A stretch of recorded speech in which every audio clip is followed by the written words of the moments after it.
Hey there, hi there, ho there. It is the Karelcast. I am Karel. So very glad you are joining me on this. Let me get in camera here.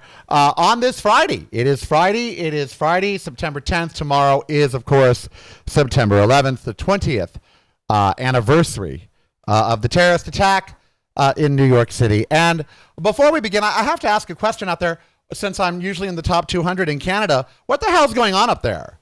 You have a great guy in Justin Trudeau. He's handsome, he's intelligent, he's on the right side of issues, and he's fighting for his political life against Donald Trump type people. What the hell is wrong with the world? I don't get it. Justin Trudeau is a great leader. He really is. I'm sorry if you're in Canada and you don't agree with that, but he is a great leader. And, for when we had Trump, I was begging that we would have someone like Trudeau. I still do. Young, vibrant, handsome, attractive, just all of it. His policies are the right policies. And yet, bam, he's fighting for his political life. Now they're like racism up in their news and all kinds of stuff because Quebec trying to pass all these laws that are racist. What is going on? I mean, my family is from Quebec, okay? From there. Boulay, Tremblay. We're from Quebec. I'm from Canada. I'm not. My grandparents were, and then above. And I can't get citizenship, even though my grandparents were from Canada. And I would. But it just proves that the virus that is Donald Trump, it infects everywhere and everyone. It emboldens people. And we have so much of that going on in the United States right now. After our speech yesterday with the president, we have all these people, how dare the president tell businesses what to do? Are you aware, you moron? No, of course they're not. We all know that government tells the businesses what to do all the time. Try to open a restaurant. Try to open anything and see about government interference and government intervention. God, we are living such crazy times. That's why I get to talk about crazy times with Russel Davies today, the creator of Queer as Folk, the creator of It's a Sin on HBO Max. The writer, creator, I get to talk with him today. It was for the Dorians Award, the Dorians TV Toast 2021. You can see those right now at here.tv or at Planet Out TV on YouTube for free or at dorianstoast.com. Just go to dorianstoast.com and you will see the Dorians. And Russel T. Davies is in them, accepting his award, but we cut me out. And so here on the show this week and next, I'm going to let you see the interviews that I cut myself out of. We didn't cut me out. I cut me out. Anyway, so we have all this kind of crap going on. And it's crap. Believe you me, it's crap. All these people, when they come to make me take that vaccine, oh my God. They're Gestapo. Yeah, because the Gestapo often came knocking on your door to save your life. I can just count the times the Gestapo came pounding on people's door to save their lives. I mean, are you freaking kidding? And 9/11 is a great example of how ridiculous the country has become. So Osama bin Laden and his band of merry terrorists from Saudi Arabia, not from Iran, not from Iraq, not from Afghanistan. He was like living in Afghanistan. They were all from Saudi Arabia. So he attacks us on 9/11 and gets lucky and some towers fall. When I say gets lucky, I mean he didn't plan that. But they got lucky, and the towers fell. I would say disluck, but that's not a word. The lack of luck on our part and a huge amount of luck on their part. So they scored. Score one for their team, right? So we overreact, okay? Completely overreact. We, A, start a war in Afghanistan over it. And then, B, the Patriot Act and all these other things. The biggest government overreach of our time was sanctioned by the very people who are now screaming about not taking a vaccine. We take our shoes off before we get on a plane because one person, one time, got a bomb on a plane. One person, one time, got some explosives on a plane in their shoes. And so now all of us take off our shoes every time we fly because one person, one time, got on a plane. But that's fine with everybody. That's honky-dory. Those morons line up and take off their shoes. Why? It's the most ridiculous thing to do in the world. Take off your shoes before getting on an airplane. There's just no need. Yet, they make us do it. all these horrible, invasive, intrusive laws that allowed spying without warrants, that allowed people to be renditioned, pulled off the street, and brought into another country. Y'all remember rendition? Where if they suspected someone was a terrorist just because they were brown or a Muslim, they literally abducted them, took them off the street to some black ops site. Republicans are fine with that. Republicans are fine with the torture at Gitmo. They're fine with the overregulation of government after 9/11. They're fine with that. But tell them they got to take a vaccine and their heads explode, which I wish they would.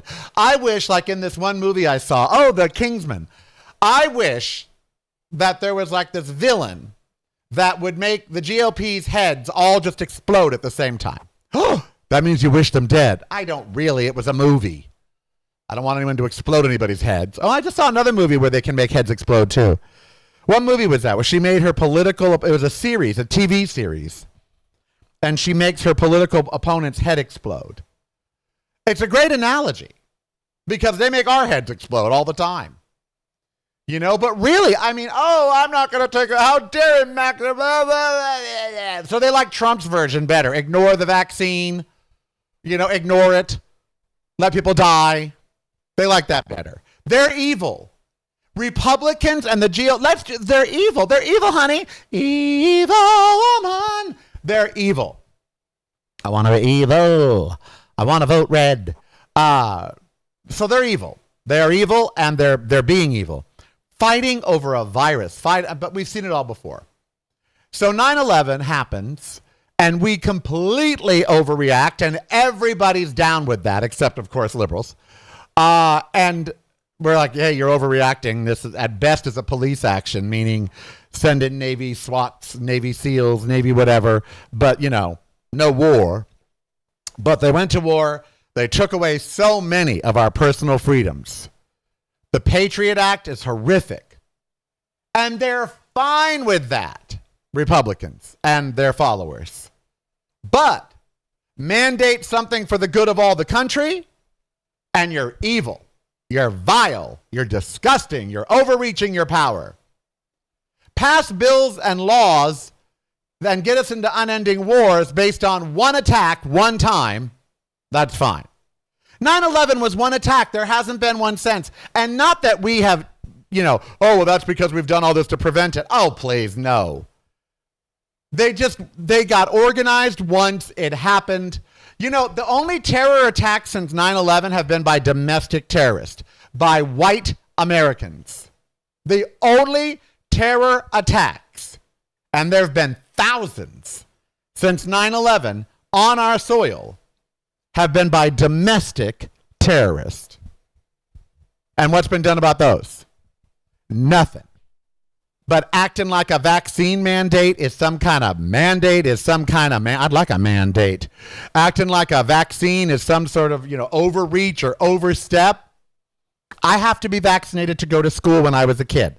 If I want to travel, I have to be vaccinated to go into other countries. France today announced, you want to come in our country, you're American, you have to be vaccinated. Those rules apply to many countries. You want to travel to any country in the world, and you got to figure out, what inoculations you might need. Everyone's fine with that. But telling Americans to behave, and that's the problem. Americans need a daddy. And I'll do it if I have to. Who's your daddy? Americans now need to be told to sit down and shut the F up. You wouldn't know a human right if it bit you in the ass. You wouldn't know a constitutional right. Every single person on Twitter that has said this is against our constitutional rights, I said, please enumerate the part of the Constitution that says that you don't have to take a vaccine. George Washington made his troops get vaccinated against smallpox. Hello? Is this thing on? Hello? The first president had vaccine mandates. But somehow Joe Biden has gone too far. Now you have gone too far. So ignore the noise. These people are idiots. We will get this under control with or without. It's like Joe Biden said, we've been patient with you, but our patience is running out. And it is. I don't know about you, but my patience is done. I am sick to death of 100-degree days, which are another 10, 15 days of here in Vegas, which didn't normally used to be this way, but now we're 10 to 15 degrees above, quote, normal, which means this is the new normal. So now June, July, August, and September will be summer in Las Vegas. That's 4 months of 100 degrees. I'm moving. I mean that. In the next 2 years, I'm moving. There's no water. I'm tired of the smoke from California. Y'all have ruined Nevada. You have. California and global climate change has ruined Nevada. So I'm done with that. Oh, that noise you heard was a weather alert. That's a weather alert coming through. That the high heat warning has been extended. Great. Thanks. Wonderful. So glad to hear that. Oh, tomorrow is 9/11. Every time I think of 9/11, I think of Linda Edder's song, If I Had My Way. You know, there's so many great lines in that song. And I think of it every 9/11. I do, because she came out with it like the year after, because so many of her friends, Broadway, New York friends, were affected. And I think of the lyrics, and I want you to as well. There's a great line in here I want to get to. As soon as I have gas issues. I'm sorry I ate a cookie. I ate a cookie right before I went on. I'm sorry. The song goes a little like this. I won't bore you and sing the whole thing, although I'm a wonderful singer and you'd be graced to hear me sing. And everybody else does, but, you know, no one on talk radio does, but whatever. I used to get in trouble at KGO for singing and playing music. Don't let your bumpers go so long. Don't sing along with the bumpers. You sound great, but this is talk radio. Yeah, whatever. I now have more listeners than you do, KGO, so take that. So the song begins, long ago and far away, before the world had come to this, I took for granted how my life would be, determined that my freedom would be free. Determined that my freedom would be free. Freedom should be free. I want to tell every maggot, every vaccine, everyone that's screaming about the Constitution, all of that comes at a price. Freedom is not free, okay? I mean, Janis Joplin, freedom's just another word for nothing left to lose. Nothing left to lose, honey. So, this notion that freedom is free. Freedom is not free. Freedom, in today's day and age, means getting a vaccine, masking up, following the mandates. Freedom has responsibility with it. It's not free. But they seem to think it is. That they should just be able to do whatever they want under the name of freedom. Determined that my freedom should be free. Such a great line from that song, If I Had My Way. Before the evening shadows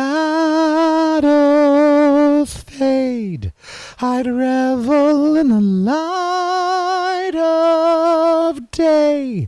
I barely ever cried, my patience never tried, and heroes never died. My patience never tried, heroes never died, and now we live in a completely different world. And yes, if I had my way, things would be different. Wouldn't they be? If you had your way, wouldn't things be different? Danger wouldn't come from a sky so blue. Danger may not be coming from a sky so blue now. Now it's coming from the very air you breathe by an airborne pathogen that these morons will not protect you from in the name of their freedom. Yep. Just makes me want to puke. It really does. All of this just makes me want to puke. They're so stupid. And I don't want to be the person that wishes death on people. I don't. I never want to, in my heart, really feel that someone dying would make the country better. I don't. I'm not ready to be that person. I don't really in my heart want these maggots to die. I just want them to get vaccinated and wear a mask. I want politicians and the Republicans to stop being the one thing that is to stop being the enemy of America. Is it too much to ask that it's like in Canada. Do you not realize that the opposition to Trudeau is the enemy of Canada because it goes against everything that you stand for as Canadians? Do you not see that? Do you not realize that? I ain't telling you your business, but I've been following your business for some time now because I want to come to your country where all of my ancestors are from. And y'all are acting like us, and it's not attractive. The world doesn't need two United States of Americas, okay? So Canada, please stop. Listen to Trudeau. Listen to your hearts. The same here. God, if we could just get the GOP to stop.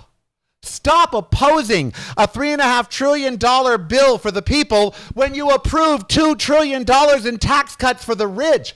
Stop opposing a $3.5 trillion help plan for Americans when you have been giving over $10 billion a month to your friends on Wall Street since the pandemic began for 19 months to the tune of $3 trillion. Make us as important as them. Make we, the people, as important as the corporate structure, as the Jeff Bezoses of the world. But they won't. The GOP has time and time again proven that they are the enemy of the people of the United States. And that goes for you, Mitt Romney, and that goes for you, Liz Cheney, and that goes for anybody that stays in that party. You have become the enemy of the people. Just once. Do something right. And you do it while lying. When the president said this about Fox News in his speech that they have a vaccine mandate, people didn't believe it. Is he lying about this? Why would Fox News on Twitter? Oh yeah, Rupert Murdoch was one of the first vaccinated people on the planet. He was, because of his age and everything. He was and wealth. He was one of the first vaccinated people on the planet, Rupert Murdoch. But you think all these Foxites know that? No. For once, be on our side, Fox News. Be on the right side, but they can't. Hitler could never be on the right side of history. He refused. And believe me, it's a refusal. Ted Cruz refuses to do what's right. He knows what's right, but he refuses. Madison Cawthorn, Josh Hawley, Boebert, all of them, they all know what's right, but they refuse to do it because they're famous. Because being this much of an asshole has given them power and money, and so they're going to keep being this big asshole. They get reelected, they have money, they have great lives, and they suck it all. They're vampires. I've been watching American Horror Story. They're back to vampires again. But these people are the GOP is the vampire draining the life's blood of America. You can take that quote from today's show. The GOP are the vampires draining the life's blood of America. And they are doing it with their familiars, their voters. That's their familiars. Their familiars aren't vampires, but they let them suck off of them. Yes, it's a perfect analogy. The GOP is filled with vampires who feed off the blood of the familiars that vote for them and then kill them. Kill them with bad policies by not helping them. By leading them to slaughter. That's enough for a Friday. That's enough anger. It's enough everything. We're going to talk to Russell T. Davies here in a minute, and that's going to be fun. You're going to have a good weekend. We're going to come back on Monday. We're going to figure this out together. But I got to tell you, just for once, I'd like a country where the other political party isn't an enemy of the people. The GOP has always been my enemy, but now it's the enemy of everyone. It's always been the enemies of gays, blacks, etc. But now it's the enemy of everyone. Every American. The GOP hates that. They even hate their base. They hate every American. They only like the rich. That's it. Everyone else doesn't count. Let them die. Let them live in squalor, while they live in splendor. It is a shame, and they should be taken out. That party should be banished. Everyone should be jailed, and the party should be thrown out. Before we go to Russell T. Davies, I'll just say again, Canada, don't go the way of the United States. You've got a great leader in Trudeau. If anyone in Canada is listening, please, you've got a great leader in Trudeau. Maybe he's not perfect and the policies aren't perfect, but the other side, it's like California. You know, my friend Gavin Newsom is not perfect. He and I have argued about policy. We have. But he always comes down on the right side of the issues. He always means well. And I'm telling you, Larry Elder, oh my God, you'll become Texas. Abortions will become illegal. All kinds of stuff will happen in California if Larry Elder takes over. He'll try to replace Dianne Feinstein with a Republican and tilt the Senate. Don't do it, California. Don't do it, Canada. The choice is clear. Stay the course. All right, I am Karel. You be who you want to be, so don't hurt anybody. Please, I beg of you, follow me on Twitter and Instagram. The hashtag is, or the @ is really Karel. ReallyKarel. Please follow me on Twitter and Instagram, and then go subscribe to my YouTube channel, which I think 20 of you did this last month. Thank you. That's youtube.com/reallykarel. It's like a TV station. You'll have so much content. Visit my website, reallykarel.com. Download the free Karelcast app at all the app stores. Do it, honey. Get involved with the show. Email me, contact@reallykarel.com. Let's talk. Let's be together. And for those of you that use Patreon, thank you for your donations every month. We're up to about $700. We need to make it about 1,000. So patreon.com/Karel, Karel, $5 a month, $10, whatever you can do. All right. It's a Sin won the Dorian Award for the best LGBTQ show. It is on HBO Max, and it follows a group of friends in the 80s into the 90s dealing with HIV/AIDS in London. And it was written by Russel T. Davies, who wrote Queer as Folk, and created by him with some executive producers and collaborators. And he got the Dorian Award from the Dorians TV Toast 2021 for the best LGBTQ show. And I was lucky enough to interview all the winners to put them in the show. Now, we scaled down the interviews for the show, but John Griffiths and Gallica have given me permission here on the show, on my show. And since I do produce the Dorians and kind of own the footage, I am going to play it for you today. And next week, we're going to have MJ Rodriguez, Michaela J. We're going to have Gottmik from RuPaul's Drag Race. We're having a lot of people next week, so do tune in, including the documentarian that did the Framing Britney Spears documentary, as her father has now announced he is ending the conservatorship that happened because of that documentary. We'll have that documentary filmmaker on next week as well. So sit back and enjoy Russell T. Davies. I will see you on Monday. Stay safe. If you don't have a vaccine, get a vaccine. Jesus Christ, they're free. Oh, yeah, Glenn Greenwald. Oh, it's the poor who are suffering from the mandates because blah, blah, blah. They're the most unvaccinated. Vaccines are free, and they're basically available on every street corner. I don't care what your income is. There's no reason to not be vaccinated. All right? Stay safe. Remember to follow reallykarel.com. Do enjoy Russell T. Davies. I am Karel. Be who you want to be. So long. Don't hurt anybody. Take it away, Karel and Russell T. Davies. And the winner is It's a Sin, and here to accept is Russell T. Davies, creator. Welcome and congratulations. Hooray! Thank you very much, and thank you for this beautiful award. There it is. It's really beautiful. Thank you so much. I'm delighted and honored. Thank you. Great. Now let's talk about It's a Sin. Why now? Why is that show needed now? I think it's needed always. We've had the wonderful Pose, which has been telling the story from New York's point of view for the past 2 years. And I hope in 2 years' time, we'll have a new show and different shows. It's kind of like, I think we're going through a generational change where there are young queer people running around who didn't know that this happened. And straight people, everyone should know that this happened.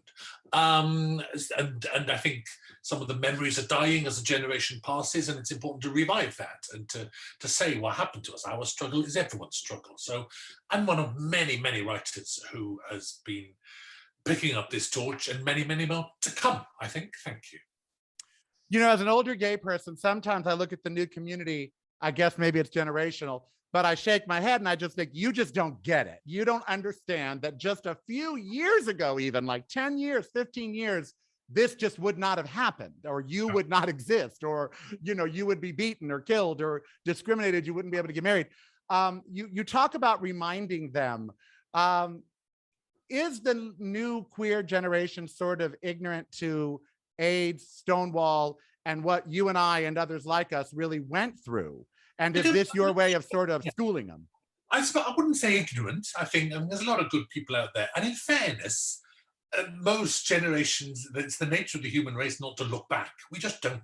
We look forwards. And in fairness to that generation, they're finding brand new battles which are equally important. You know, when you talk about people dying and being abused and being mistreated by the government and mistreated by society, that's the trans battle now. That's the people have blood on their hands in that battle. And I think, and I'm inspired by the way the younger generation is picking that up. So, you know, then the next generation after that will find its own causes, and that's a wonderful thing. Nonetheless, of course, I agree with you. We are our history, and in transmitting it's a sin. The reaction of that younger generation was astonishing and gorgeous. I hesitate to use that word over such a serious subject, but actually young people were angry, they were fascinated, they went and I love the fact television makers and filmmakers always complain about the fact that a young generation sits watching television with a phone in their hand, but actually sometimes that works. Sometimes it's like, as topics were going out on air, they were as subjects were cropping up, and it's a sin on air, they were cropping up on Google searches. It was happening. You could literally see the physical evidence of people searching symptoms, tests, results, histories. So actually that phone in the hand, which is supposed to be the dramatist's enemy, is a very great thing, I think. So let's not write off the young. I mean, I think young people today are more politically engaged. They have to be in a world that is burning around our ears, but they are more politically engaged than our lot ever were. So fair dues. Not our first pandemic, COVID being a new pandemic, not our first, you and I. When I didn't know I was going to ask this, but I have to ask you, because when else will I talk to you? I was angry at my community for not closing bathhouses when a sexually transmitted disease was running amok at the beginning. This is at the beginning. It then snowballed and got way out of, way beyond that. But at the beginning, I was angry at our response. And now with COVID, we are seeing people fighting the response, fighting the science. We saw it with AIDS. People got tired of condoms. They got, they started having these bug parties and all. I mean, we saw all this stuff happening with AIDS that is now happening again with COVID. It just seems when a virus is introduced to the masses that these are some of the ways that people react. Absolutely. And I think the story of the human race is our battle with our own intelligence and our refusal to we're capable of such great beauty and such great skill and such enormous intelligence. Our creations in mathematics and science and art are phenomenal, and yet we can be so fundamentally thick at the same time. I mean, there's one great virus sitting there ready to explode again, and that's the Trump virus. There's no end to that one, and I'm absolutely terrified. We can sit here now and confidently predict what very might likely happen in 2024. That's more terrifying than anything, and it's very likely to happen. So good Lord, when this planet is a smoking cinder and someone comes to write our history, then my goodness, they'll find a very fascinating and strange species. But that is not to let's think of, what I love about the fact that when the HIV virus came along and the governments ignored it and the media ignored it and society ignored it, and it was queer people and their allies, and their straight allies as well, who mobilized in secret, in cellars, in lecture halls, in houses, and they mobilized and they fought to raise the money, they fought to change the science. So there is always hope. There was always activism, there must be activism, and there is always then hope. Lucky enough to have known Larry Kramer and marched beside him. Let me ask you a couple closing questions. First of all, Pet Shop Boys fan? Yes, of course. I think that's compulsory. Absolutely. Well, because I saw Elton and for that title. Yeah. I saw Elton and the co-star do it on an award show. And I was like, I wonder if the writer named it "It's a Sin" because of the Pet Shop Boys song, and because yes, there's also a very old 1930s song which my Auntie Maureen used to get drunk. She was a Hitchcock blonde, my Auntie Maureen. She'd get drunk at Christmas, lean on the grand piano. She had a grand piano, and she would sing "It's a Sin to Tell a Lie." It's an old song that's beautiful. I love your aunt already. I already love her. I already love it. Adore her. And in closing, let me ask you, Queer as Folk, which I'm told came as after an epiphany for you, after a life-changing experience for you, and where you wanted to sort of explore your gayness. But Queer as Folk and then It's a Sin. Was it easier to get It's a Sin made because of the time that we're in television and film and diversity and all that, than it was Queer as Folk, or was it the same battles? Interesting. That's very interesting. It was easier to get Queer as Folk made because it was 1999. It was, and it was made for a channel in Britain called Channel 4, which also made It's a Sin, a channel which, by the way, the government is about to sell off, of course, because they're venal idiots. But and they think the channel is a voice against their power, against their conservative power, so they're getting rid of it. Yeah, in 1999, that channel, which was created to air alternative and diverse voices, was hungry for a drama like that. I've got to be honest, in 2019, when I was selling this show around the place, one television executive rolled their eyes and said, "Oh, that miserable AIDS drama." So actually, they did. They're not so. Well, as you're collecting awards, let me tell you, it is not a miserable AIDS drama. It's a spectacular drama, not just about AIDS, but about what it I'm never tongue-tied, but we lived through so much. We weren't just about AIDS in the 80s. We were living with AIDS, but we were so much more. We were trying to navigate our lives around this deadly disease. That's what I wanted to capture, absolutely. And also, I get very embarrassed about sitting here saying thank you and hooray and holding this up when I'm standing on the shoulders of 1,000 people, that entire cast who were magnificent, that entirely queer cast, every queer part played by a queer actor, and plenty of straight parts played by queer actors as well. I love that. And, and all the technicians, the director was a gay man, the producer's a gay man. But never mind that, their expertise, their skill. I'm the lucky one who gets to stand here and hold this, but I do this on behalf of all of them, and they all, I know, would say thank you. Russell T. Davies, I am so glad to live in a time where you're behind a typewriter or a computer. Thank you so much for joining me. Thank you. Much love. Cheers. Much love to you as well. Cheers. All right, I'll stop the recording. What a lovely thing to say. Thank you.